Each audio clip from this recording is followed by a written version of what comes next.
Bonjour, c'est PistonKirk. Aujourd'hui, on va voir comment installer sur le côté passager d'une Boxer 986 des leviers mécaniques à câble pour pouvoir ouvrir les capots avant et arrière. Et même si vous n'êtes pas intéressé par cet ajout, ce tutoriel pourrait quand même vous servir si un jour votre câble d'ouverture se casse et que vous êtes obligé de le remplacer.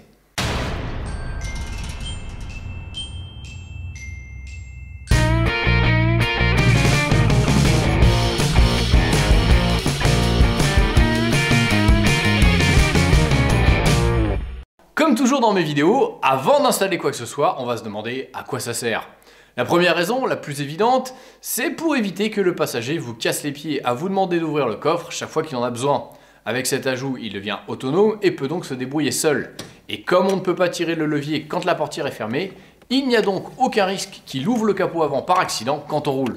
La seconde raison, celle qui m'a poussé à installer ce truc, c'est qu'il s'agit de leviers mécaniques tirés d'un modèle d'avant 2001. Ma Boxster, qui date de 2003, a des interrupteurs pour ouvrir les coffres. Par conséquent, quand la batterie est à plat, je ne peux plus les ouvrir, ce qui est quand même très con car la batterie est justement dans le coffre avant. Du coup, pour pouvoir y accéder, il faut d'abord aller au niveau de la boîte à fusibles, tirer le contacteur du coffre avant, y brancher dessus le positif d'une autre batterie et brancher le négatif de cette batterie sur la carrosserie pour enfin ouvrir le coffre avant. Avec les poignées mécaniques que j'ai installées côté passager, maintenant je peux facilement ouvrir les coffres, même quand la batterie est à plat. Cerise sur le gâteau, installer ces poignées m'a permis de virer cette espèce de bac de rangement côté passager qui ne sert à rien à part accumuler la saleté qui tombe des semelles des chaussures quand on rentre dans l'habitacle. Bon, si je suis honnête avec moi-même, je dois avouer que toutes ces raisons sont des excuses bidons. En réalité, je l'ai surtout fait parce que l'idée m'a plu et parce que j'avais envie de le faire. Oui, autant vous prévenir tout de suite que ça ne vaut vraiment pas la peine de se donner autant de travail pour un gain aussi minime. Maintenant que vous êtes prévenus, on peut passer à l'installation.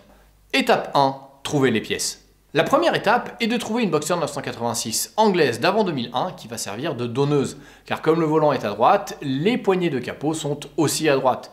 Le mieux est de le démonter soi-même pour apprendre comment faire. D'ailleurs, cette étape fut l'occasion de mon premier contact avec Pat de la casse Pacific 986. Et mon projet l'a rendu perplexe. Oula, attends, tu veux des poignées d'anglaise pour les mettre sur une française? Et tu veux démonter tout ça chez moi? Oui. Oula, toi tu m'as l'air bien allumé, tu vas grave te prendre la tête pour pas grand chose. Et effectivement, il avait raison, ça m'a bien pris la tête. Mais au moins, ça m'a permis de faire sa connaissance et surtout de démonter toutes les pièces dont j'avais besoin sur l'anglaise. L'avantage de le faire soi-même, c'est que ça m'a permis de filmer toute l'opération, ce qui est très utile pour voir par où passent les câbles et surtout pour savoir comment faire plus tard pour les remonter. Étape 2, analyser de quoi on a besoin. Avant toute chose, il faut savoir qu'il y a une petite différence entre les 986 à levier mécanique et les 986 comme la mienne avec des interrupteurs.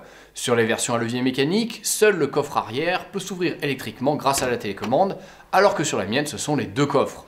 Donc, en théorie, il est probable que le loquet arrière soit le même, mais pas le loquet avant. Et comme j'avais l'occasion de démonter une anglaise pour récupérer les leviers, j'en ai aussi profité pour vérifier ce point. Après avoir regardé de près les deux loquets, j'ai été surpris de découvrir qu'ils sont parfaitement identiques, quel que soit le côté du volant et quelle que soit la génération. Et nous allons voir tout de suite pourquoi. À l'avant, je pensais que le moteur électrique qui actionne l'ouverture était incorporé dans la serrure. Mais en réalité, il est ailleurs et tire un câble, tout comme le faisaient les leviers mécaniques. Ensuite, quand on regarde la serrure avant, on se rend compte que deux câbles arrivent dessus, un à droite et un à gauche. L'un des deux est activé par le moteur ou le levier, alors que l'autre est la tirette de secours qui se situe au niveau du phare. Sur une anglaise, la position de ces câbles est inversée, ce qui va m'arranger car il va me suffire de retirer le câble de la tirette de secours de ma voiture pour mettre à la place le câble du levier mécanique. Du coup, au lieu d'aller chercher dans l'aile le câble de secours pour ouvrir le coffre avant, je pourrais le faire depuis l'habitacle. Penchons-nous maintenant sur la serrure arrière. Là encore, elle est parfaitement identique, quelle que soit la génération et quel que soit le côté du volant. On remarque qu'il y a deux emplacements, un pour le câble relié au levier mécanique et l'autre pour le câble relié au moteur électrique. Comme ma voiture n'a plus de levier mécanique, il y a un emplacement de vide qu'il me suffira alors d'utiliser. Notez que contrairement à l'avant, le câble de secours n'occupe pas d'emplacement car il n'a pas de gaine, il est juste attaché à la serrure. En conclusion, on peut donc laisser les loquets d'origine, ce qui est plutôt une bonne nouvelle. La seule chose qu'on va devoir récupérer, c'est le câble avant, le câble arrière, le seuil avec ses deux poignées et ses trois vis de fixation. Précisons aussi que le mécanisme des poignées est le même, qu'il soit prélevé à droite ou à gauche. La seule chose qui va changer, c'est le sens des pictogrammes dessinés sur les poignées. Étape 3, installer le câble du coffre arrière. Comme l'opération va prendre du temps, je commence par retirer la lampe pour éviter qu'elle ne vide ma batterie. Pour pouvoir enlever la moquette, il faut d'abord dévisser les deux vis qui maintiennent le cache en plastique de la serrure. Ensuite, déclipser les attaches de la moquette du sol et retirer-la complètement hors du coffre. Après, détachez le côté droit de la moquette du fond car c'est par là que le câble va passer le long de l'aile. Maintenant, ouvrez le toit à moitié et relevez l'arrière de la capote. Si vous ne savez pas comment faire pour la détacher, je vous invite à regarder ce tutoriel dont le lien se trouve dans le descriptif. Sur le côté droit, il faut dévisser ces deux attaches, puis pousser très délicatement le haut de la mousse pour la glisser hors de l'armature mobile du couvre-capote. Retirez le clip en plastique et faites très attention à ne pas percer ou déchirer cette mousse. Comme elle sert de gouttière, elle doit rester étanche. Maintenant, retournez dans le coffre et passez le câble sous l'aile droite à cet endroit précis. Le câble va ressortir de l'autre côté, mais il va être un peu trop haut. Pour le faire passer sous les axes de l'armature du couvre-capote, j'utilise un fil de fer rigide pour l'attraper et le tirer vers le bas. Avant d'aller plus loin, on va retourner dans le coffre pour attacher l'extrémité du câble au loquet. On retire le clip avec un petit tournevis plat, puis on glisse l'anneau du nouveau câble et on remet le clip. Ensuite, on clipse l'extrémité en caoutchouc de la gaine dans l'emplacement vide du support. À présent, retirez le morceau de moquette qui recouvre le phare de droite afin de pouvoir dévisser le boulon en bas à gauche pour mettre ensuite le support métallique du câble. Insérez le câble et resserrez le boulon. Nous n'avons plus rien d'autre à faire dans le coffre, vous pouvez remettre la moquette et le refermer.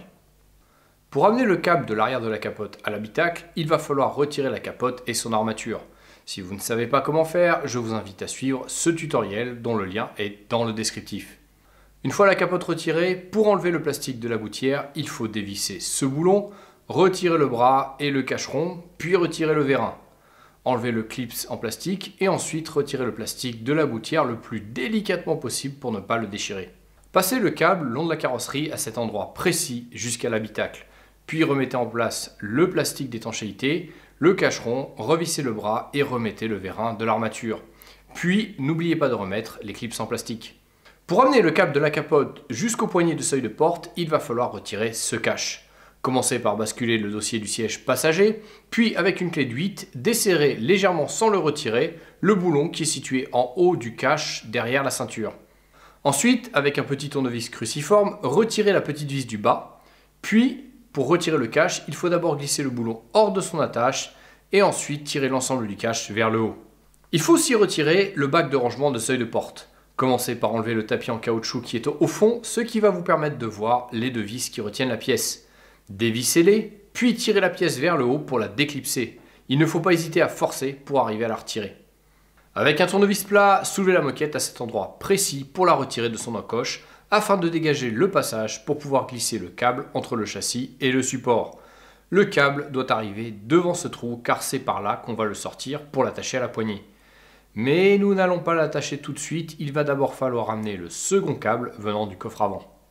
Étape 4, installer le câble du coffre avant. Comme on en a terminé avec le câble arrière, vous pouvez remettre la capote et le cache en plastique du montant. Pour commencer, il va falloir retirer les phares et le pare-choc avant. Si vous ne savez pas comment faire, je vous invite à suivre ces deux tutoriels dont les liens sont dans le descriptif.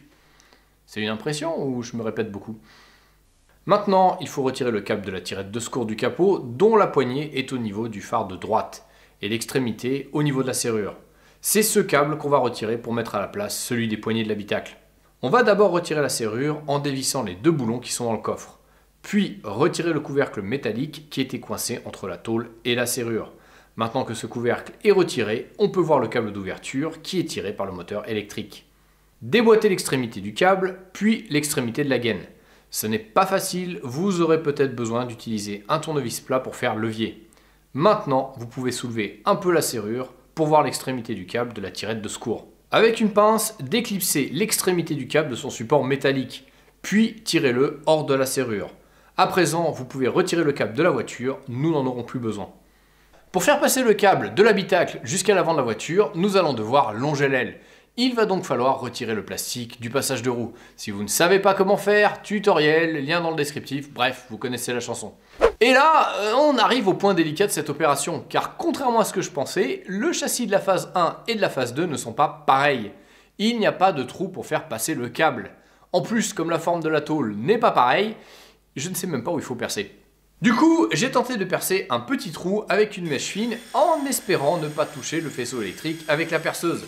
Après avoir traversé 2 épaisseurs de tôle, j'ai planté un tournevis dans le trou, puis je suis allé dans l'habitacle pour voir où il ressortait. Et heureusement, comme on peut le voir, je n'ai pas touché le faisceau. J'ai donc pris la plus grosse mèche à métal que j'avais et j'ai élargi le trou. Malheureusement, le trou était trop petit pour pouvoir passer la boucle ou le caoutchouc d'étanchéité. Il m'aurait fallu une mèche de 16 et je n'en avais pas.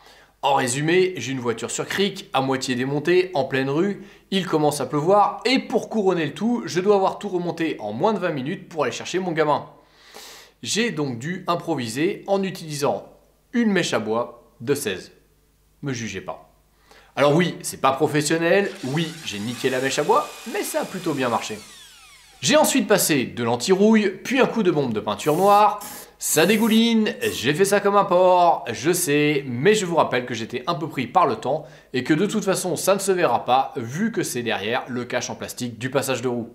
Maintenant, j'insère l'extrémité du câble qui a un anneau, puis je le récupère dans l'habitacle.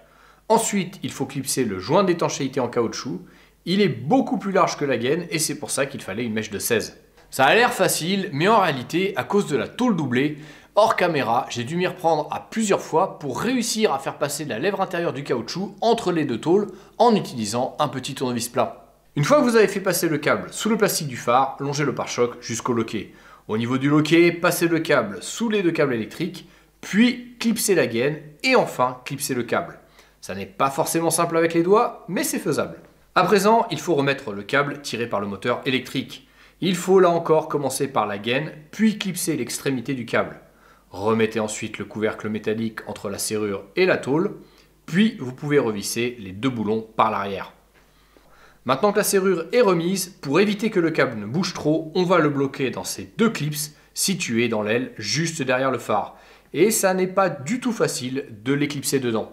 Voilà, on en a terminé avec la partie avant. Vous pouvez donc remettre le plastique du passage de roue, le pare-choc et les phares. Comme les 2 câbles sont raccordés au loquet, on va pouvoir enfin les attacher au poignet de l'habitacle. Étape 5, installer les leviers de l'habitacle. Pour nous faciliter les choses, on va enlever le siège. C'est pas forcément nécessaire pour revisser le plastique des poignets, mais comme vous allez le voir, ça va beaucoup nous simplifier l'opération et ça va aussi nous permettre d'avoir une vue dégagée. Le siège est retenu par 4 vis. Pour atteindre les 2 de devant, poussez le siège vers l'arrière, puis dévissez les vis. Ensuite, poussez le siège vers l'avant pour retirer les 2 vis de derrière. Après, basculez le siège pour débrancher la prise. Il y a un loquet de verrouillage qu'il faut tirer en utilisant un tournevis plat. Comme c'est pas facile de filmer en tenant le siège, je vous montre comment marche le loquet une fois que la prise est retirée. Avant de fixer les câbles au levier, il reste une étape préparatoire, car le plastique du bac était fixé par 2 vis vissées par en haut. En revanche, le système des poignets est différent. Il y a 3 trous sur le côté et il faut mettre dans chacun de ces trous les 3 vis que nous avons récupérées sur l'épave de 2,5 litres anglaise. Avec une clé hexagonale de 5, commencez à visser sans aller trop loin. Vous devez laisser au moins 5 mm d'écart entre la tête de vis et le métal du châssis, car c'est dans cet écart que les encoches du seuil de porte vont se glisser. Maintenant, on va fixer les câbles au levier. Commencez par faire passer l'extrémité des câbles que nous avons posés dans ces 2 trous et ne vous trompez surtout pas. Dévissez ces 2 petites vis sur chaque poignet, puis passez l'anneau qui est à l'extrémité du câble dans la poignée et remettez la vis pour qu'elle passe dans l'anneau. Une fois revissé, il faut emboîter l'embout de la gaine et c'est assez difficile. Il faut s'aider d'un tournevis plat pour réussir à l'insérer. Ensuite, faites la même opération de l'autre côté avec le câble du coffre avant et une fois que le câble est attaché à la poignée et que sa gaine est clipsée, avant de remboîter le seuil de porte dans la carrosserie, on va tester pour voir si ça marche. Comme les 2 poignées fonctionnent, on peut clipser le seuil de porte, puis il va falloir serrer les 3 vis que nous avions mises. Comme vous pouvez le voir, la clé hexagonale de 5 dépasse de beaucoup du plastique. Et c'est précisément pour cette raison que nous avons retiré le siège. Il est très difficile d'insérer l'outil dans ces trous lorsque le siège est encore en place. Une fois que c'est serré, vous pouvez remettre les 3 capuchons en caoutchouc et remettre le siège en place. Voilà, c'est terminé. Maintenant, on peut ouvrir les coffres côté passager et surtout, on peut les ouvrir même quand la batterie est à plat. Mais reste à savoir si le jeu en vaut la chandelle, car ce n'est pas une opération sans risque. Par exemple, quand on a retiré la capote, on a légèrement abîmé la peinture du couvre-capote et de l'armature de la capote. Mais bon, je ne regrette pas de l'avoir installé, car c'est une modification très propre. Après tout, ça reste des pièces originales de Boxster 986. On pourrait presque croire que c'est une option constructeur. Cela dit, il y a un tout petit bémol. En effet, le plastique des 2,5 litres est un peu plus rugueux et un peu moins sombre que celui des seuils de porte à interrupteur. Mais honnêtement, à moins d'avoir le nez dessus, on peut pas s'en rendre compte. Avant de conclure, je vais vous donner un dernier conseil. Au début, j'avais acheté le seuil de porte et les poignées d'occasion. Malheureusement, comme c'est des parties très exposées aux rayures à cause du frottement des semelles, c'est très difficile, voire impossible d'en trouver en bon état. Et comme c'est une opération qui prend quand même beaucoup de temps et que je voulais avoir quelque chose de propre, j'ai d'abord essayé de repeindre les poignées et de recouvrir le plastique avec un covering. Malheureusement, le résultat ne fut pas très concluant. Et au vu des formes concaves du seuil, j'avais un peu peur que le covering finisse par se détacher en été à cause de la chaleur dans l'habitacle. Au final, je n'ai conservé que le châssis métallique et les ressorts du seuil, et j'ai racheté les 2 poignées ainsi que la baguette de seuil en plastique, le tout pour 185 €. Bien entendu, je vous donnerai les références de ces pièces dans le descriptif. Je vous laisse imaginer la conversation que j'ai eue avec mon concessionnaire Porsche au moment de commander ces pièces. Bonjour, je voudrais vous commander 2 leviers de capot et une baguette de seuil pour une 986 anglaise. C'est pour votre Boxster? Ouais. Alors doit y avoir un souci, parce que d'après le numéro de châssis qu'on a, votre volant il est à gauche. Oui, je sais, mais en fait, c'est pour mettre un système d'ouverture côté passager. Ah, ok. Donc une baguette de seuil et 2 interrupteurs pour une anglaise. Non, je veux 2 leviers mécaniques de 2,5 litres. Mais vous avez une 3,2 litres. Sur ce modèle, il y a des interrupteurs, vous pourrez pas mettre des leviers mécaniques. Si, non mais Vous inquiétez pas, j'ai tout ce qu'il faut.